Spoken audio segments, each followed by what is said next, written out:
Selamat datang di channel Ruang Novel. Kita akan melanjutkan alur cerita, Renegade Immortal. Sebelum kita lanjut, jangan lupa subscribe, like, komen dan bagikan video ini. Teng Huayuan mengeluarkan senyum menakutkan saat ia merilis aura pembunuhan besar-besaran. Dia diam-diam berpikir, Li Er, kakek akan membalas dendam untukmu. Memikirkan Teng Li, Teng Huayuan tidak bisa membantu tetapi merasa sedih di hatinya. Murid generasi keempat yang paling menonjol dari keluarga Teng tiba-tiba terbunuh oleh seseorang. Setelah Teng Li meninggal, Teng Huayuan menggali masalah ini dan mencari tahu apa yang sebenarnya terjadi. Selain Wang Lin, siapapun yang terlibat dicatat oleh Teng Huayuan.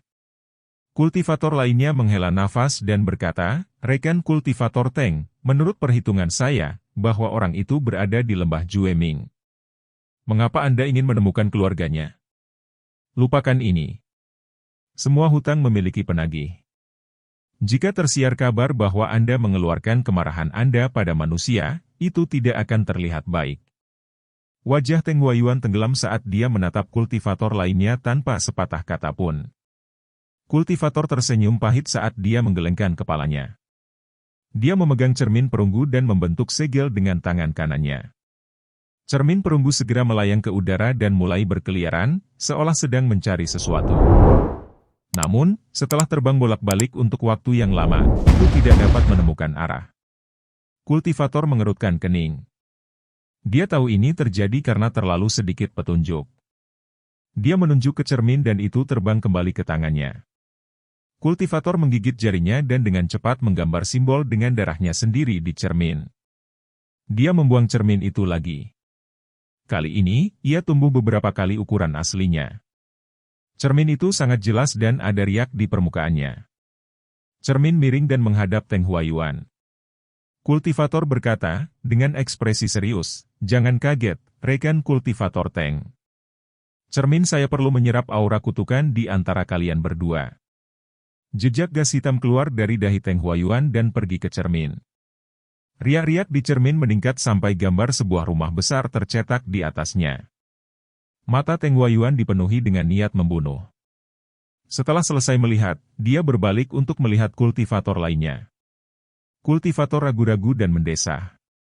Dia melambaikan tangan kanannya dan cermin itu terbang ke tanah. Ukurannya segera bertambah sampai sebesar orang. Kultivator memaksakan senyum dan berjalan ke cermin. Teng Huayuan tersenyum dan mengikuti di belakang. Setelah keduanya masuk, cermin menyusut sampai menghilang tanpa jejak.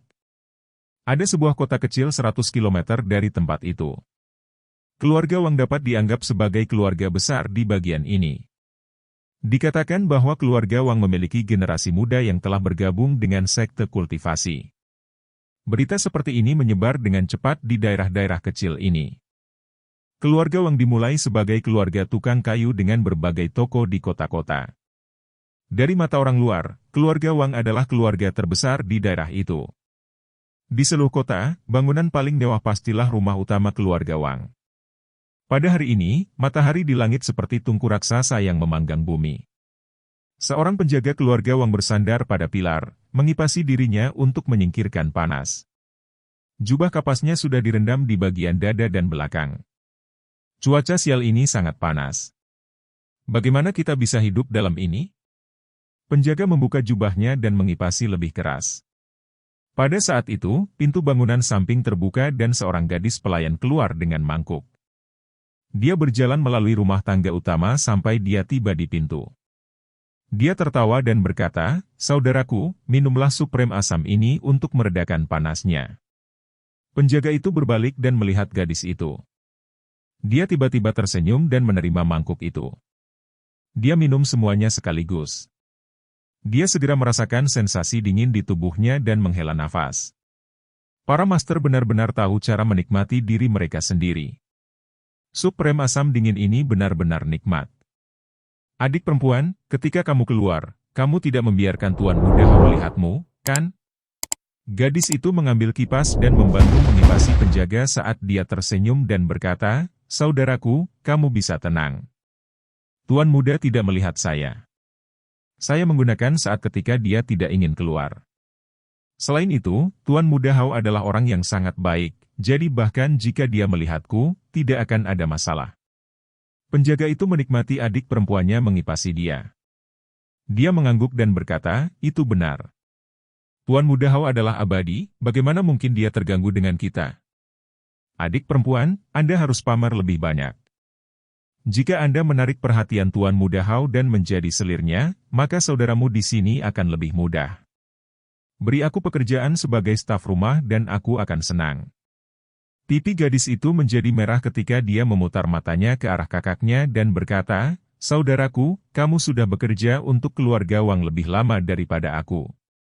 Saya mendengar bahwa ada total 3 tuan muda yang dipilih oleh makhluk abadi, tapi saya sudah di sini selama 3 tahun sekarang dan selain dari Tuan Muda Hao, saya hanya melihat Tuan Muda Zuo sekali.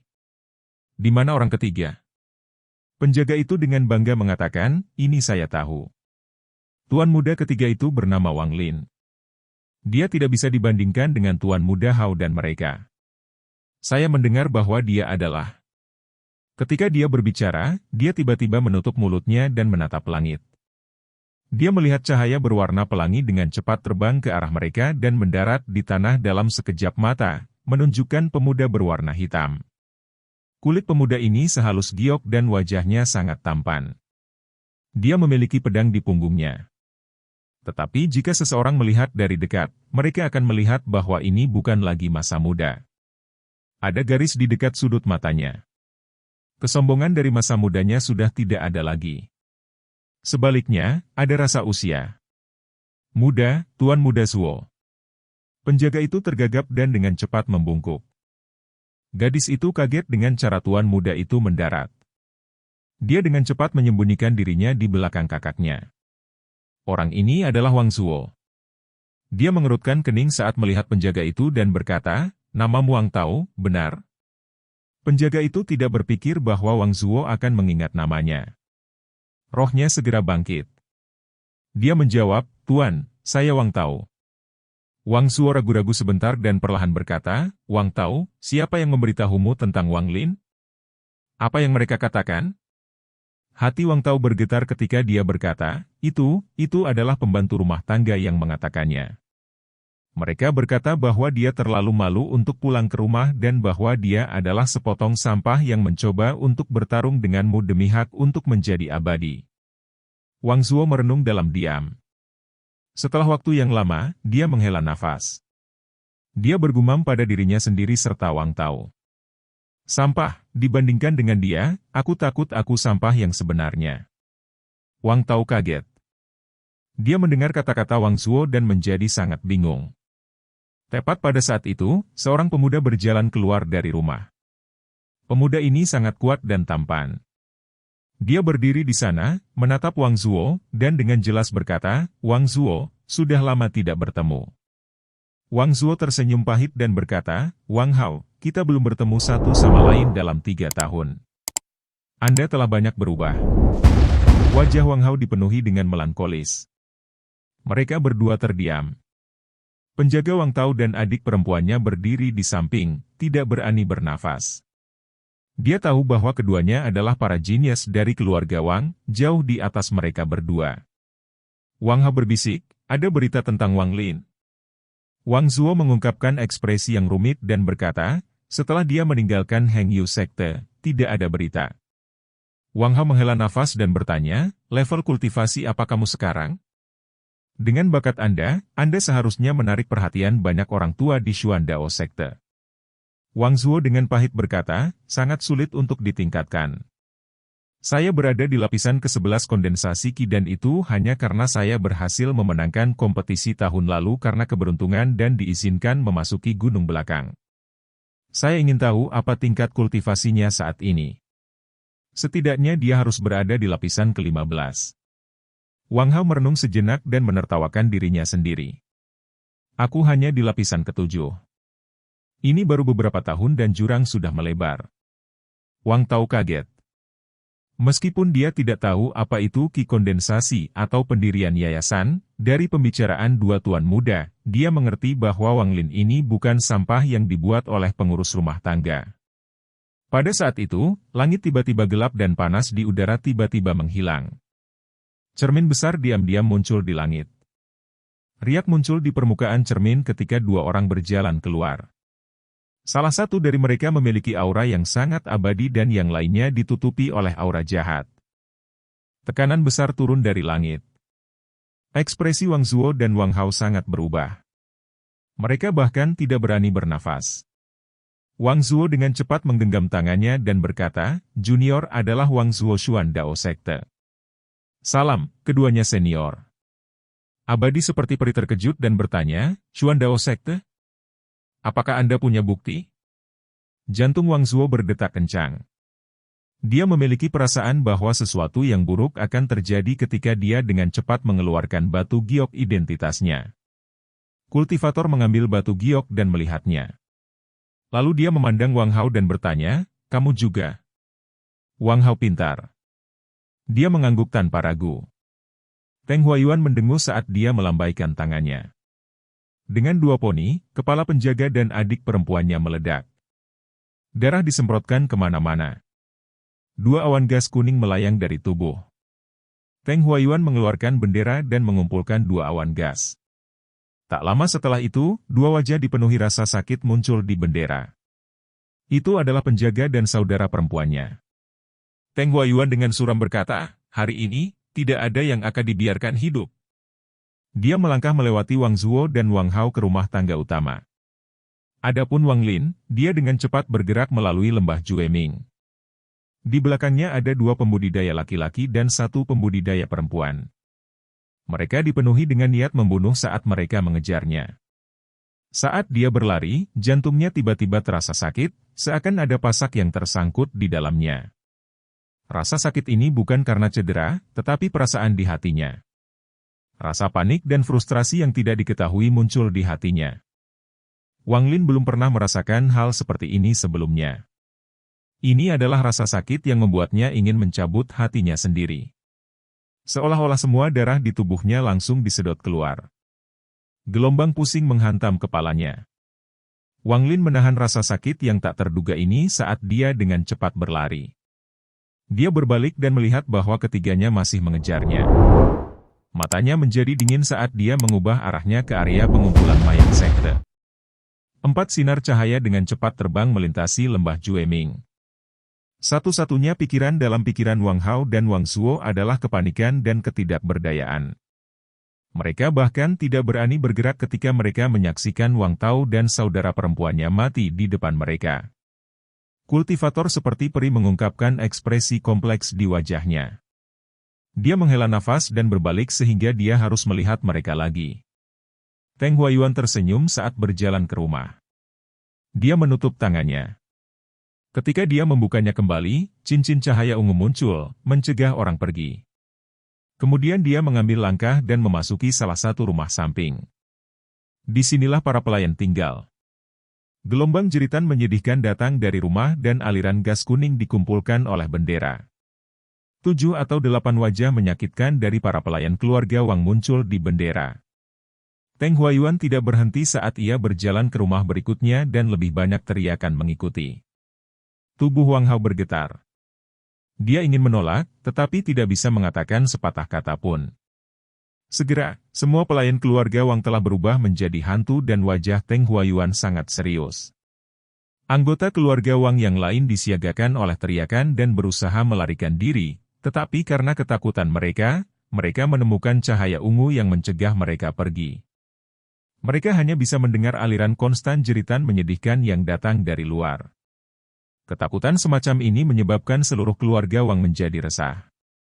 Teng Huayuan bergumam pada dirinya sendiri, "Li Er, orang itu membunuhmu, jadi aku akan membunuh seluruh keluarganya untuk membalas dendam untukmu." Dengan itu, dia melangkah ke ruangan lain. Tubuh Wang Hao bergetar seolah-olah ada kekuatan mengalir keluar dari dalam dirinya. Dia mengambil beberapa langkah ke depan dan dengan keras berteriak, "Tidak!" Teng Huayuan berbalik dan mencibir. Dia melambaikan tangannya dan rumah itu berubah menjadi debu tanpa suara, mengungkapkan seorang pria dan wanita yang wajahnya dipenuhi ketakutan. Pria dan wanita ini adalah paman dan bibi ketiga Wang Lin, yang juga orang tua Wang Hao. Tangan kanan Teng Huayuan mengulurkan tangan dan ayah Wang Hao melayang di udara dengan tangan di lehernya. Wajahnya langsung menjadi merah dan dia membuka mulutnya, mengungkapkan ekspresi yang menderita. Mata Wang Hao memerah saat air mata mengalir.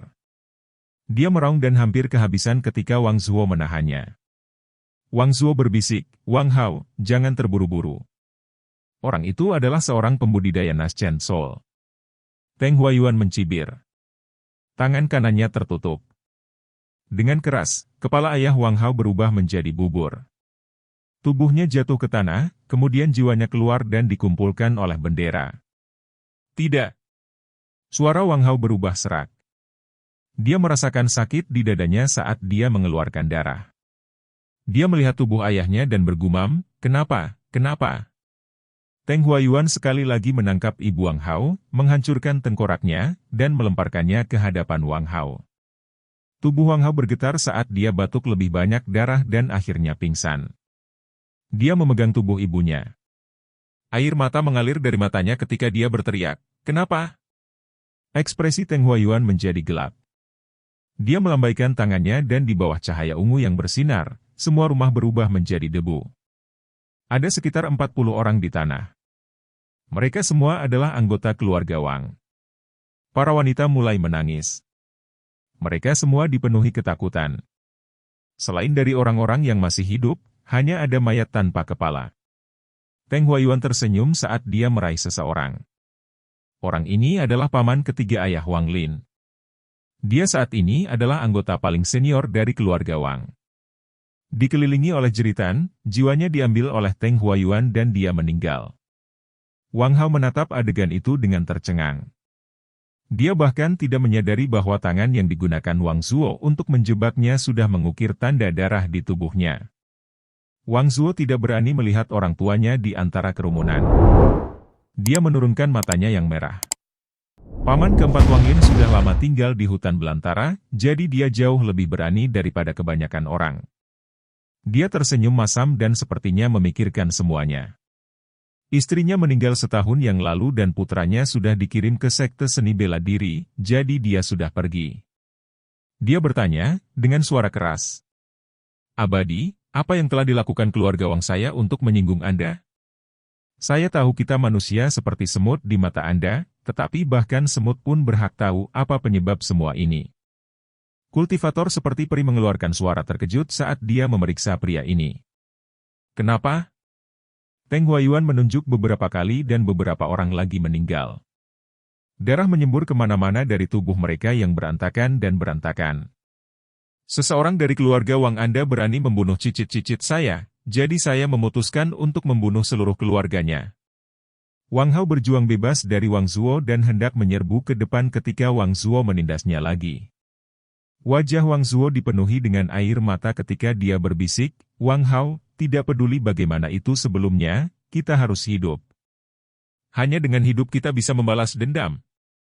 Paman keempat Wang Lin dengan pahit tersenyum dan berkata, "Abadi, bagaimana mungkin seseorang dari keluarga Wang saya membunuh cicit buyut Anda? Dalam ratusan tahun terakhir ini, keluarga Wang saya hanya memiliki 3 abadi."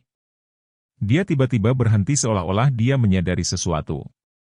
Di antara orang-orang yang masih hidup, ayah Wang Zuo berlutut di tanah dan berkata, "Abadi, apakah orang yang membunuh cicit buyut Anda bernama Wang Lin?" Sebuah cahaya dingin melintas di mata Teng Huayuan saat dia diam-diam berpikir, "Wang Lin, jadi dia dipanggil Wang Lin." Dia memandang ayah Wang Zuo, mengulurkan tangan, dan memegang ayah Wang Zuo di depannya. Dia menatap mata ayah Wang Zuo dan berkata, kata demi kata, "Ceritakan semuanya tentang Wang Lin ini." Ayah Wang Zuo dengan cepat memberitahu Teng Huayuan segala sesuatu tentang Wang Lin, termasuk di mana orang tuanya tinggal. Dia dengan kejam berpikir dalam benaknya, "Mati, kalian semua, mati. Bahkan jika orang ini tidak dibunuh olehmu, keluarga Wang sudah mati, jadi orang tuamu juga harus mati." Setelah Teng Huayuan selesai mendengarkan, dia tertawa. Dia kemudian menutup tangannya. Ketika dia membukanya, bola petir muncul. Dia dengan santai mendorongnya ke depan dan gelombang melingkar menyebar. Ayah Wang Zuo adalah yang terdekat. Ketika dia menyentuh gelombang kejut, tubuhnya bergetar dan berubah menjadi debu bersama dengan pakaiannya. Ketika riak menyebar, semua orang yang menyentuhnya meninggal dan jiwa mereka dikumpulkan oleh bendera. Ketika riak akan mengenai paman keempat Wang Lin, dia sudah menutup matanya, tapi cahaya putih lembut menutupi tubuhnya dan memblokir riak bola petir. Teng Huayuan berbalik dan menatap kultivator seperti peri. Kultivator menghela nafas dan berkata, "Rekan kultivator Teng, biarkan orang ini hidup. Dia berguna bagi saya." Teng Huayuan mencibir saat dia menunjuk Wang Zuo dan Wang Hao dan berkata, "Kamu tidak akan menyinggung masalah dengan keduanya kalau begitu?" Kultivator ringan tersenyum saat menatap Teng Huayuan dan berkata, "Rekan kultivator Teng, mengapa Anda mengajukan pertanyaan yang jelas? Tentu saja saya tidak akan menghentikan Anda, tetapi jika senior Punanzi bertanya, saya harus mengatakan yang sebenarnya." Teng Huayuan menatap kultivator seperti peri. Setelah waktu yang lama, dia menginjak kakinya dan seluruh harta keluarga Wang berubah menjadi puing-puing. Adapun Wang Zuo dan mereka, dia bahkan tidak melihat mereka saat dia terbang ke arah orang tua Wang Lin. Tubuh Wang Zuo gemetar saat dia melihat reruntuhan. Setelah merenung sebentar, dia berlutut di tanah dan bersujud. Dahinya berdarah dan ekspresinya sangat serius. Wang Hao menggertakkan giginya. Dia tertawa sedih dan jatuh. Wang Zuo bangkit dan mengambil Wang Hao. Dia membungkuk ke arah pembudidaya seperti peri dan terbang menuju sekte Xuandao. Semua ingatannya tentang keluarga Wang tersapu. Kultivator seperti peri menghela nafas dan berpikir, ini benar-benar sebuah dosa. Saya tidak tahu apakah yang saya lakukan itu benar atau salah, tetapi pria parubaya ini benar-benar tidak normal. Saya akan menyelamatkan yang saya bisa. Berpikir tentang itu, dia melambaikan lengan bajunya dan menghilang dari warisan keluarga Wang bersama dengan paman keempat Wang Lin. Teng Huayuan segera tiba di desa kecil tempat orang tua Wang Lin tinggal. Bersamanya adalah bendera kecil dengan lebih dari 100 wajah keluarga Wang. Semua dari mereka mengenakan ekspresi yang sangat menyakitkan. Gelombang jeritan sengsara datang dari bendera, menyebabkan gelombang angin dingin. Setelah tiba di desa, ia menyebarkan perasaan surgawi. Dia dengan cepat menemukan rumah Wang Lin dan bergegas ke sana. 15 menit kemudian, Teng Huayuan berjalan keluar dari rumah Wang Lin. Tangan kanannya mengenai bendera dan itu tumbuh menjadi ukuran raksasa saat Teng Huayuan meludahkan Naschen Blood. Semburan jeritan datang dari bendera ketika riak muncul di sana. Perlahan-lahan, riak-riak menghilang, mengungkapkan gambar. Gambar ini menunjukkan Wang Lin dengan cepat bergerak melalui hutan. Teng Huayuan tersenyum dan tangan kanannya menunjuk ke gambar. Adapun Wang Lin, di bawah pengaruh perasaan ngeri yang tidak dapat dijelaskan ini, ia memimpin 3 pengejarnya menuju lokasi pertemuan mayat sekte. Rasa sakit. Rasa sakit yang tak terbayangkan. Rasa sakit yang tak terlukiskan. Rasa sakit seperti ini menenggelamkan Wang Lin seperti banjir. Penggarap sangat sensitif terhadap hal-hal tertentu. Wang Lin mengalami kepanikan yang belum pernah dia alami sebelumnya. Wajah orang tuanya muncul di hadapannya. Tak lama setelah itu, Wang Lin melihat adegan yang akan dia ingat seumur hidupnya. Tidak. 2 aliran darah mengalir dari matanya. Ekspresinya menyakitkan, tubuhnya bergetar, dan irisan energi spiritual Yin bergerak keras di tubuhnya, sepenuhnya di luar kendali.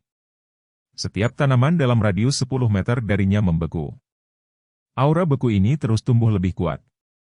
Pada saat inilah, Ji, di dalam Wang Lin tanpa henti naik, mencapai Ji Realm. Pada zaman kuno, Ji, Dao, dan Si adalah 3 bidang energi spiritual yang sulit dipahami. Dalam hal misterius, Ji Realm tidak bisa menandingi Dao Realm.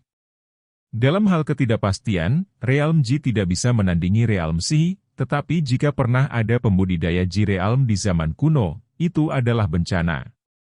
Meskipun Ji Realm tidak sehisterius Dao Realm atau tidak terduga seperti Si Realm, dalam hal seberapa menakutkannya, Ji Realm dan 2 lainnya tidak dapat dibandingkan. Penggarap dengan Ji Realm akan, tanpa diragukan lagi, akan beberapa kali lebih kuat daripada penggarap lainnya di tingkat yang sama dan energi spiritual mereka akan sepenuhnya didasarkan pada Ji Realm. Akibatnya, satu-satunya kata untuk menggambarkan Ji-Realm adalah menakutkan. Di antara para kultivator dengan tingkat kultivasi yang sama, seorang kultivator Ji-Realm tidak terkalahkan. Namun, kelemahan Ji-Realm juga sangat jelas. Dengan Ji-Realm, seorang kultivator tidak pernah bisa mencapai tahap Spirit Severing. Tahap akhir dari Nascent Soul adalah batasnya. Namun, kultivator Nascent Soul Ji-Realm tahap akhir adalah seseorang yang bahkan tidak ingin dipupuk oleh penggarap Spirit Severing. Jika ini semua yang ada di sana, maka Ji-Realm tidak akan dianggap menakutkan. Apa yang benar-benar menakutkan adalah bahwa di zaman kuno, ketika seorang kultivator transformasi jiwa sedang melalui cobaannya, orang-orang menemukan bahwa ia memiliki Ji-Realm. Berita ini adalah sesuatu yang mengejutkan semua orang di dunia kultivasi kuno dan membuat mereka ketakutan. Harus dikatakan bahwa pembudidaya ini mengamuk dunia budidaya selama 3.000 tahun. Dalam 3.000 tahun itu, dia seperti raja dunia kultivasi. Jika ada yang tidak senang padanya, dia akan menghapus keluarga dan sekte mereka. Dalam 3.000 tahun ini, hanya dengan mengatakan namanya akan menyebabkan kulit orang merayap. Ji-Realm adalah surga yang menentang keberadaan. Tidak hanya itu membuat seseorang tak terkalahkan dalam pertarungan melawan para kultivator dengan tingkat kultivasi yang sama, energi spiritual yang diinfuskan dengan Ji-Realm dapat membawa teknik ke ekstremitas mereka. Semua ini sudah sangat luar biasa, tetapi ketika satu-satunya kelemahan karena tidak dapat mencapai tahap pemutus roh dihapus, maka ketika seorang kultivator melewati tahap Nascent Soul dengan Ji-Realm muncul, itu benar-benar dapat dianggap sebagai bencana. Karena ini, setiap kali seorang pembudidaya Ji-Realm muncul, mereka diburu oleh semua pembudidaya lainnya. Ji-Realm dianggap oleh dunia kultivasi kuno sesuatu yang benar-benar menantang surga. Jika jalur kultivasi setan dianggap sebagai binatang buas, jika dibandingkan dengan Ji-Realm, itu hanya hewan peliharaan rumah jinak. Yang benar adalah bahwa di zaman kuno, studi tentang Ji-Realm tidak pernah berhenti, tetapi pada akhirnya, hanya ada beberapa pemahaman pengantar tentang Ji-Realm. Untungnya, hanya satu orang yang tampaknya mampu menembus batas Spirit Severing dari Ji-Realm. Semua penerus Ji-Realm di generasi berikutnya terjebak pada tahap akhir Nascent Soul. Sebagian besar catatan tentang Ji-Realm telah hilang selama berabad-abad. Saat ini, orang tidak tahu bagaimana Ji-Realm terbentuk atau bagaimana mendapatkannya. Hanya di perpustakaan sekte yang sangat besar di negara budidaya peringkat tinggi ada beberapa deskripsi dari Ji-Realm. Di beberapa titik pada zaman kuno, seorang kultivator jenius lahir di negara Gunie. Pada usia 10, ia sudah mencapai tahap formasi inti dan sektenya dihancurkan oleh sekte lain. 5 tahun kemudian, seorang pembudidaya misterius muncul dan dalam waktu 1 bulan, dia membunuh lebih dari 10.000 pembudidaya. Darah menutupi langit. Dengan hanya budidaya Nascent Soul tahap awal, dia tidak hanya dapat dengan mudah membunuh orang lain dengan peringkat yang sama dengannya, tetapi dia bahkan dapat membunuh para penggarap pemutus roh. Pada akhirnya, baik sekte ortodoks dan iblis mengirim seorang pembudidaya transformasi jiwa dan akhirnya membunuhnya. Pada zaman kuno, negara air bersih dihancurkan dan raja negara itu memasuki sekte. 30 tahun kemudian, dia pergi membunuh semua pembudidaya. Tidak masalah apakah mereka laki-laki atau perempuan, tua atau muda, dia akan membunuh mereka. Hanya dalam 7 hari, tidak ada pembudidaya yang tersisa di negara air jernih. Bahkan sekte sendiri tidak dapat melarikan diri. Darah mewarnai tanah air jernih berwarna merah. Sama seperti negara-negara budidaya yang lebih tinggi menyiapkan para ahli untuk membunuhnya, darah di Clearwater mendidih. Menggunakan darah untuk membunuh musuh-musuhnya, raja menghilang di antara kekacauan. Beberapa percaya bahwa ia menjalani pembalasan surgawi. Semua hal ini memiliki satu kesamaan, semua pembudidaya ini memiliki Ji-Realm. Adapun cara orang-orang ini mendapatkan Ji-Realm, tidak ada yang tahu. Beberapa orang percaya bahwa mereka mengalami perubahan dan beberapa percaya bahwa mereka semua memiliki harta sihir yang sama. Dengan warisan harta itu akan memungkinkan siapapun yang memiliki harta itu memiliki Ji-Realm. Banyak spekulasi menyebar, tetapi dengan lenyapnya dunia kultivasi kuno, semua rumor ini pun lenyap. Tidak ada yang tahu bahwa pada saat ini, di negara budidaya peringkat 3 Zhao, sebuah negara yang tidak ada yang benar-benar memperhatikan, di tempat kecil bernama Lembah Jueming, seorang kultivator bernama Wang Lin sedang berjalan menuju Jirealm sejati. Jika Teng Huayuan tahu semua ini, maka tidak peduli apa, dia tidak akan menjadi orang yang akan menjadi katalis untuk kelahiran seorang pembudidaya Jirealm. Wang Lin setengah berlutut di tanah. Segala sesuatu dalam setengah lusin meter darinya telah tertutup es. Di dadanya, surga yang menantang manik memancarkan cahaya hitam yang belum pernah terlihat sebelumnya saat bergerak dan melayang di atas kepalanya. Teng Huayuan menggunakan koneksi Wang Lin dan keluarganya untuk meninggalkan pesan di benaknya. Aku akan menunggumu di luar lembah Jueming. Jika kau tidak datang pada saat lembah itu terbuka, maka aku akan menghancurkan bendera jiwa dan jiwa keluargamu akan hilang selamanya. Dua pria dan satu pembudidaya perempuan dari sekte Tian Dao menyusul. Mereka tiba-tiba berhenti selusin meter karena tanah yang tertutup es menyebabkan hati mereka mengencang.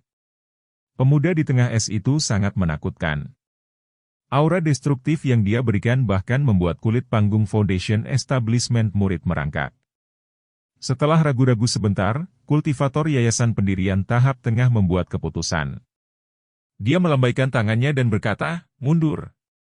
Tepat ketika dia akan pergi, wanita itu menatap surga menentang manik di atas kepala Wang Lin dan berkata, "Saudara magang senior, manik itu terlihat sangat akrab." Laki-laki lainnya berkata, inilah yang dikatakan leluhur Beat kepada kita. Tunggu, tidak, ukiran pada manik ini berbeda. Manik yang ditunjukkan leluhur kepada kita memiliki awan, tetapi yang ini memiliki daun. Penanam Yayasan Foundation Tahap Tengah terkejut. Dia melihat lebih dekat dan segera menjadi lebih serius. Namun segera, keserakahan mencengkeram hatinya. Selain dari ukiran, segala sesuatu tentang manik-manik cocok dengan manik yang ditunjukkan leluhur mereka. Pikiran akan hadiah untuk manik itu tiba-tiba masuk ke dalam benaknya. Siapapun yang mengubahnya akan diberi harta sihir tingkat transformasi jiwa. Sekte mereka akan menerima 10 boneka yang berada di tingkat transformasi roh, dan peringkat negara mereka akan dinaikkan oleh 1. Penanam Yayasan Foundation Tahap Pertengahan dengan tegas mengatakan, tidak masalah apakah itu benar atau tidak, kita harus menerimanya. Wanita itu mengeluarkan batu giok transmisi suara dan hendak mengirimkan pesan ketika kultivator Yayasan Pendirian Tahap Pertengahan menghentikannya dan berbisik, meskipun orang ini aneh, jika kita bertiga memberikan semuanya, kita bisa membunuhnya dengan pasti. Jika Anda memberitahu orang lain dan manik ini benar-benar ada di uraian, maka kreditnya pasti bukan milik kita. Demikian pula, jika kita salah dan membuat keributan tentang itu, kita akan dimarahi. Apakah kamu bodoh? Gadis itu kaget. Dia ragu-ragu sebentar, lalu menyingkirkan giok transmisi suara. Mereka bertiga segera mengambil harta sihir mereka dan menggunakannya tanpa sepatah kata pun. Pada saat yang sama, Wang Lin membuka matanya. Matanya tidak lagi merah. Mereka sejernih air. Sejumlah besar niat membunuh melarikan diri dari tubuhnya. Saat niat membunuh muncul, energi spiritual di tubuhnya bergerak. Efek pertama dari Jirealm ditampilkan dengan kekuatannya. Terhadap pembudidaya dari peringkat yang sama, Jirealm tidak terkalahkan. Menatap ketiga, Wang Lin dengan muram melambaikan tangannya. Dengan kilatan cahaya biru, es di tanah bergerak dan langsung mengelilingi ketiganya. Ekspresi dan tindakan mereka membeku saat mereka bertindak. Wang Lin berdiri. Dia mengulurkan tangan kanannya dan mengambil surga yang menentang manik. Setelah dia meletakkannya kembali di dekat dadanya, dia bergerak melewati ketiganya. Retakan muncul di es yang menutupi ketiganya. Es pecah dan ketiganya mati. Wang Lin diam-diam bergerak melalui lembah Jueming ketika pedang terbang tiba-tiba tiba di depannya. Seorang pria muda muncul. Tanpa kata, dia mengarahkan jarinya ke Wang Lin dan pedang terbang itu melesat ke arahnya. Wang Lin tidak berhenti bergerak. Saat terbang hendak menembus tubuhnya, es muncul di depan pedang dan dalam sekejap mata, pedang terbang itu membeku. Pemuda itu terkejut dan cepat mundur. Dia awalnya melihat bahwa Wang Lin sendirian dan hanya pada tahap awal yayasan pendirian, jadi dia ingin datang ke sini, membunuh Wang Lin, dan mencuri hartanya. Namun, dia tidak menyangka Wang Lin bahkan tidak perlu bergerak untuk menghancurkan pedangnya. Dia panik. Satu-satunya pikiran dalam benaknya adalah lari. Tapi sebelum dia bisa mengambil lebih dari beberapa langkah mundur, sinar lampu hijau melintas. Pedang terbang kecil itu menembus dadanya. Tubuhnya berubah menjadi es dan jatuh ke tanah. Selama ini, Wang Lin tidak berhenti bahkan untuk sedetik pun. Suatu hari kemudian, di suatu tempat di dalam lembah, ada 8 orang dari sekte setan dan ortodoks saling bertarung dengan beberapa orang dari setiap sisi menonton. Pada titik tertentu, sosok kesepian Wang Lin berjalan keluar. Dia berjalan maju seolah dia tidak bisa melihat mereka sama sekali. Di antara orang-orang yang menonton, seorang pria paruh baya dari sekte setan mengerutkan kening. Tanpa kata, dia melemparkan jimat guntur ke arah Wang Lin. Tiba-tiba, guntur muncul dari langit dan menimpa Wang Lin, tetapi ketika hendak memukulnya, es muncul. Bahkan bisa membekukan hal-hal tak berwujud seperti kilat. Adegan ini menyebabkan semua orang berhenti berkelahi saat mereka menatap Wang Lin dengan heran, yang berjalan ke arah mereka tanpa ekspresi di wajahnya. Segera, dada pria parubaya yang membuang jimat bersinar hijau. Tubuhnya kemudian membeku dan dia mati. Semua orang terkejut. Sebelum mereka bisa bereaksi, Wang Lin sudah di depan mereka. Di depannya berdiri 4 orang. Sebelum mereka bisa berbicara, mereka melihat cahaya biru dan mereka membeku, mengikuti jejak pria paruh baya itu. Pada saat itu, semua orang mundur ke sisinya ketika seorang murid berjubah putih menggenggam tangannya dan berkata, "Sekte apa yang berasal dari rekan pembudidaya?" "Saya murid Yuan Tiansek, Yokuan." Wang Lin mengabaikannya dan terus berjalan ke depan. Perlahan-lahan, semua orang menyingkir. Saat Wang Lin berjalan 100 meter dari kerumunan, seorang murid muda dari sekte setan menatap Wang Lin dan mencibir dalam hatinya. "Kamu membunuh kakak magang seniorku. Aku akan mengingatmu." Wang Lin tiba-tiba berhenti. Dia merasakan niat membunuh yang kuat datang dari belakangnya. Dia berbalik dan dengan dingin menatap murid sekte setan itu. Di bawah tatapan Wang Lin, murid itu merasakan seluruh tubuhnya, di dalam dan luar, menjadi sedingin es. Dia dengan cepat menunduk, tidak berani melihat Wang Lin. Setiap kultivator yang melihat mata itu menghirup udara dingin. Mata itu benar-benar mati dan dipenuhi dengan niat membunuh. Siapapun yang melihat mata itu merasakan seluruh tubuh mereka menjadi dingin. Setelah menatap kultivator sebentar, Wang Lin berbalik dan terus berjalan ke depan. Kilatan cahaya hijau muncul di dada murid itu. Dia batuk darah dan jatuh ke tanah. Tubuhnya langsung membeku. Bahkan darah yang dia batuk berubah menjadi es sebelum menyentuh tanah. Tidak ada yang berani mengambil napas dalam-dalam dan setelah Wang Lin pergi. Tidak ada yang ingin bertarung lagi, jadi mereka semua bertebaran. Sama seperti ini, Wang Lin melakukan perjalanan melalui lembah Jueming. Jika ada yang tersinggung, dia membekukannya dengan lambaian tangan. Bahkan para petani yayasan pendirian tahap akhir tidak bisa menolak. Setelah membunuh beberapa orang, mereka semua lari. Dalam waktu 3 hari, jumlah pembudidaya yang mati oleh tangan Wang Lin tidak terhitung jumlahnya.